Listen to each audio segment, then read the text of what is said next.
और Jammu air force station पर हुए ड्रोन हमले की जांच में एक बड़ा खुलासा हुआ है। ये बड़ी खबर है। ड्रोन हमले में किया गया था प्रेशर फ्यूज का इस्तेमाल। आईईडी में आरडीएक्स और अन्य रसायनों का मिश्रण था, यानी धमाके को और जोरदार करने की पूरी साजिश थी। पाकिस्तानी सेना और आईएसआई ने की थी लश्कर-ए-तैयबा की मदद। जम्मू में वायुसेना की इमारत पर ड्रोन से बम गिराए गए थे और उसी दौरान की तस्वीर आपको दिखा रहे हैं जब ये धमाका हुआ था जम्मू एयरफोर्स स्टेशन पर। तो किस तरीके से इस साजिश के बारे में दिन पर दिन नए खुलासे होते जा रहे हैं और एक खुलासा ये भी कि आईएसआई और लश्कर-ए-तैयबा ने पाकिस्तान की मदद की थी इस धमाके के पीछे।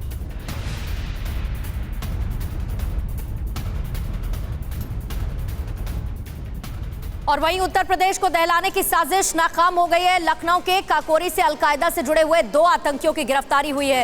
एटीएस ने आतंकी मिन्हास और मसीरुद्दीन को गिरफ्तार कर लिया है। अलकायदा समर्थित अंसार गजवातुल हिंद के दोनों आतंकी बताए जा रहे हैं और इन दोनों आतंकियों की गिरफ्तारी हो चुकी है। ये बड़ा पर्दाफाश है। लखनऊ से 2 अलकायदा आतंकियों की गिरफ्तारी एटीएस ने की है।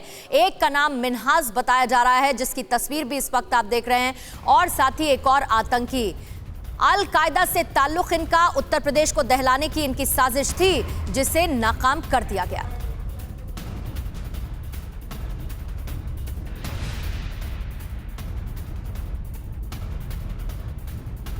एटीएस उत्तर प्रदेश ने एक बहुत ही बड़े मॉड्यूल का पर्दाफाश किया। एटीएस के पूरी टीम को, जिसका नेतृत्व आईजी एटीएस कर रहे हैं, वो बधाई के पात्र हैं। और एटीएस की हमारी टीम ने अल-कायदा समर्थित अंसार गजवातुल हिंद से जुड़े 2 आतंकियों को गिरफ्तार किया है। उनके पास से असलहे तथा विस्फोटक सामग्री बरामद हुई है। तो ये बड़ा पर्दाफाश हुआ है। 2 आतंकियों की गिरफ्तारी की है। अलकायदा से इनका ताल्लुक और उत्तर प्रदेश को दहलाने की साजिश इन्होंने रची थी, लेकिन इस साजिश को लेके क्या क्या जानकारी मिल पा रही है, किस तरीके की प्लानिंग थी, ये देखिए। आतंकी जो पकड़े गए उनका टेरर प्लान एक्सपोज हो चुका है। 15 अगस्त से पहले उत्तर प्रदेश में हमले की साजिश रची गई थी और इसीलिए ये 2 आतंकी तैयारी कर रहे थे। लखनऊ समेत कई शहरों में आत्मघाती हमले की योजना इन दोनों आतंकियों ने तैयार की थी। आतंकियों से प्रेशर कुकर बम, विस्फोटक और इसके साथ ही हथियार बरामद किए गए हैं। दोनों की गिरफ्तारी के साथ हथियारों की बरामदगी भी हुई है। आतंकियों की गिरफ्तारी के बाद यूपी में अलर्ट भी जारी कर दिया गया है। चप्पे चप्पे पर नजर रखी जा रही है और जाहिर बात है गिरफ्तारी के बाद पूछताछ से मिली हुई लीड और मुमकिन है कि और साजिश किस तरह की रची जा रही थी इन दोनों की तरफ से, उसकी जानकारी इकट्ठा करने की कोशिश की जाए। इसी से जुड़ी एक ब्रेकिंग न्यूज रवि आपको बताएंगे। बिल्कुल, तो गिरफ्तार आतंकियों का पाकिस्तान कनेक्शन सामने आया है। अल-कायदा आतंकी उमर हलमंडी के निर्देश पर यह काम कर रहे थे।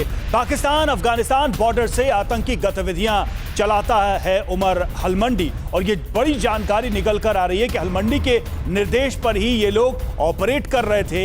ये पूरा का पूरा षड्यंत्र रचा जा रहा था कि किस तरह से 15 अगस्त के समय ये धमाके किए जाएं और भारत में एक बार फिर से आतंक की एक और साजिश को अंजाम दिया जाए। तो फिलहाल बड़ी खबर, उमर हलमंडी के निर्देश पर ये आतंकी ऑपरेट कर रहे थे, कोशिश कर रहे थे एक बड़े धमाके की। पाकिस्तान अफगानिस्तान बॉर्डर पर ये ट्रेनिंग दी जाती है। हलमंडी का पूरा ऑपरेटिव सिस्टम वहां पर काम करता है। फिलहाल जो गिरफ्तार आतंकी है उनका कनेक्शन हलमंडी के ट्रेनिंग सेंटर से जुड़ता हुआ नजर आ रहा है। उसी के निर्देश पर ये काम कर रहे थे। अड़ी सोमवार से शुक्रवार शाम 6 बजे सिर्फ TV9 भारतवर्ष पर।